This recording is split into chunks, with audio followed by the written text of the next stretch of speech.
Dear guest, I once had a chance to work in a logging brigade. They paid well, and most importantly, the prospect of spending several months in the dense forests seemed like a real adventure and a challenge to the comfortable way of city life. I didn't have a specialized specialty or special skills at that time, so they took me on as an ordinary laborer. Due to my youth and inclination to fantasize, ordinary life situations seemed mystical and fatal to me. I returned home, being sure that I had witnessed a number of inexplicable events. However, as my critical thinking developed, a logical explanation was found for almost all cases. One of the exceptions was, for example, this case. As expected, the day was spent in labor. My muscles ached. Since they were not ready for heavy physical exertion, gloves did not save me from blisters. After a short rest, I went to buy groceries at a 24-hour store in the nearest settlement. My turn had come. This was my first trip outside our, so to speak, camp. I didn't know where exactly to go, but I nodded my head understandingly when they explained. That's why no one thought it necessary to go with me and show me the way. It was hard to get off the route for the first 2 or 3 kilometers. The tracks led in one direction. The light soil was broken and rutted by heavy logging trucks and dump trucks, whose tires left wavy scars behind them. It was getting dark when I set off, and soon it was completely dark. An orange moon with bloody veins rose into the black sky and accompanied me. On both sides, the forest seemed to be moving closer and getting ready to swallow my mud-spattered SUV. I dove into one of the turns. The path there turned out to be narrow. The tree branches reached the side mirrors and even the windshield. On the ground, the grass grew wildly and was nowhere crushed by a human foot, much less by car wheels. There was no doubt that no one had driven here for a long time after I stopped in front of a log blocking the road. Rotten, slimy, overgrown with moss, a large anthill towered at the place where the tree had broken. It was impossible to turn around and go back. There was only one thing left: to clear the way. Putting on gloves on my hands and wrapping myself in a raincoat bees could settle in the rotten tree, I got to work. The log turned out to be damp and heavy. I barely managed to lift it, as it immediately slipped out of my hands. After considerable effort, I managed to drag it off the road. Cursing myself and my frivolity, I continued on my way, regretting that I had gone anywhere at all. My muscles, tired from the day, began to ache after exercising with the log. The calluses on my hands burned my skin. However, this cluster of 12.5 houses could hardly be called a village or a hamlet, more likely some kind of settlement.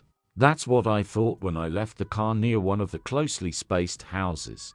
Upon closer inspection, I noticed that the huts were not in the best condition. They were all very slanted, and the logs were dark gray. The window frames had not been painted for a long time, and the glass was covered with a layer of dust, which is why the light from inside seemed dim and cloudy. Around lay troughs, leaky basins, a scythe with a rusty knife, and other household utensils that had fallen into disrepair. Silhouettes kept flashing through the drawn curtains. Music was playing. As soon as I raised my hand to knock on the door of the hut where I had left the car, the lights went out in all the windows at the same time. It became quiet.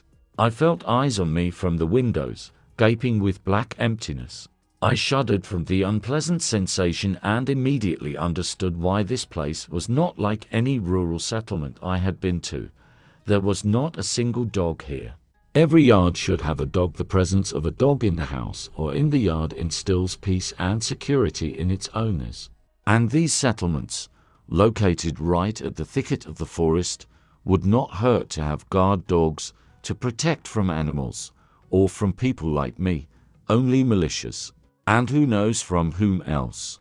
I was already getting ready to get back into the car and drive away. I did not notice the grocery store, of course, When the lights came on in all the windows at the same time as they went out, the music started playing again.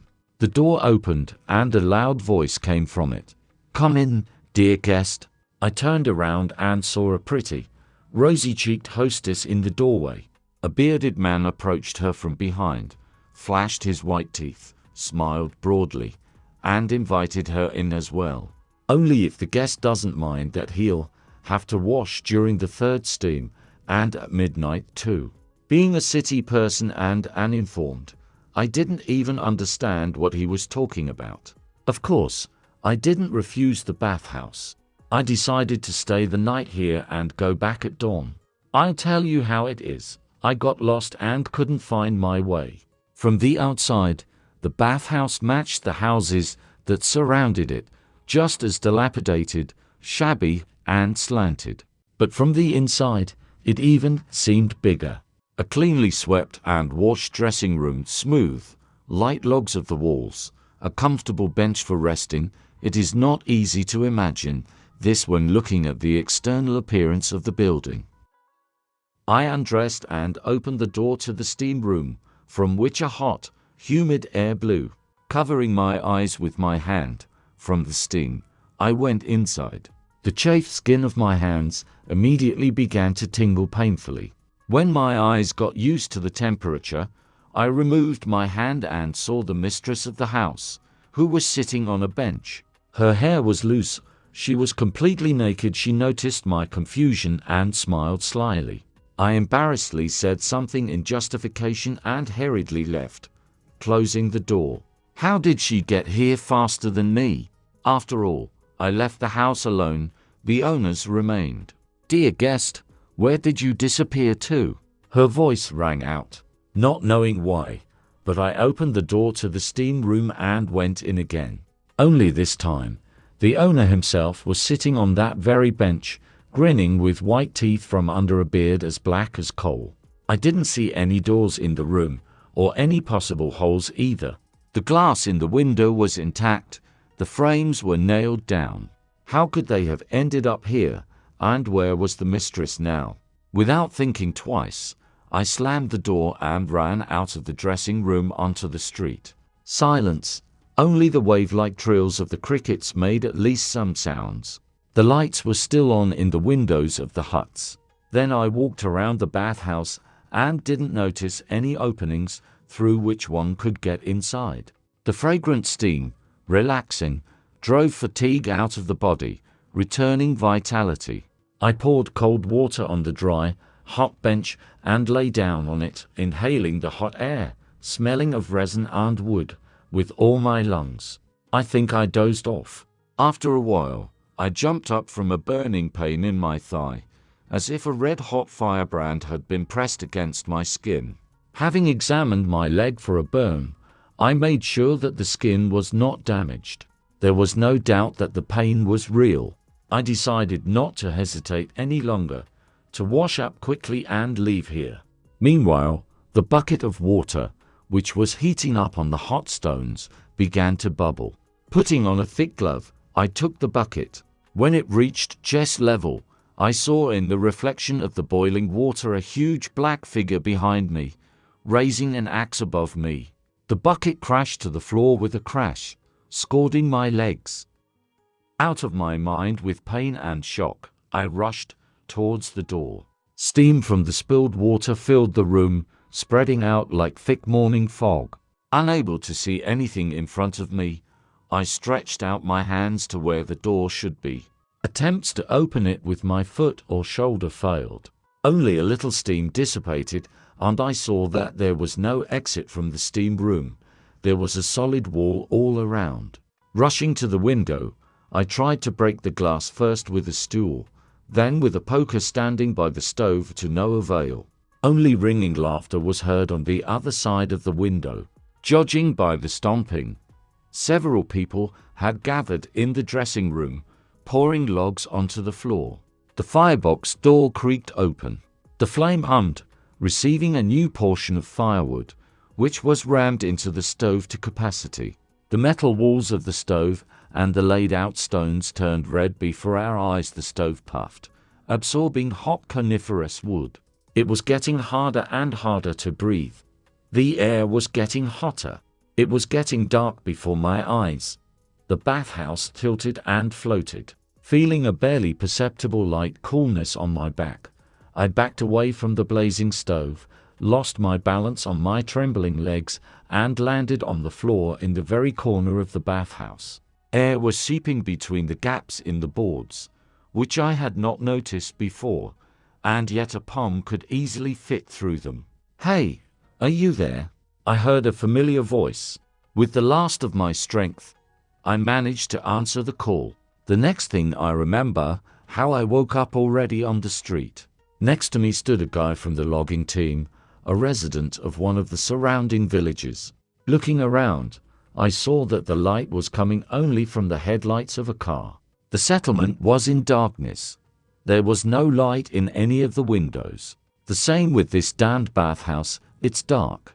When I didn't return for a long time, the team got worried. You never know, I'm young. I don't know the way yet, and in the dark. They regretted letting me go. This guy volunteered to go after me. No one knew the area better than him. Seeing the smoke from the chimney rising above the forest, he realized where I was and went straight there. They said that the reason for this was that several families were engaged in shady dealings, hobnobbing with evil spirits and bringing trouble to the respectable residents of the village. So, having gathered, they resettled them by force. Several generations of emigrants lived separately, but did not particularly bother anyone. Then, as they said, they all disappeared at once. They could not leave. Such a group would have been noticed. They went into the forest. But why? But people did not want to interfere in their affairs. If they disappeared, then they disappeared. I didn't ask about what happened there. It was probably more peaceful that way.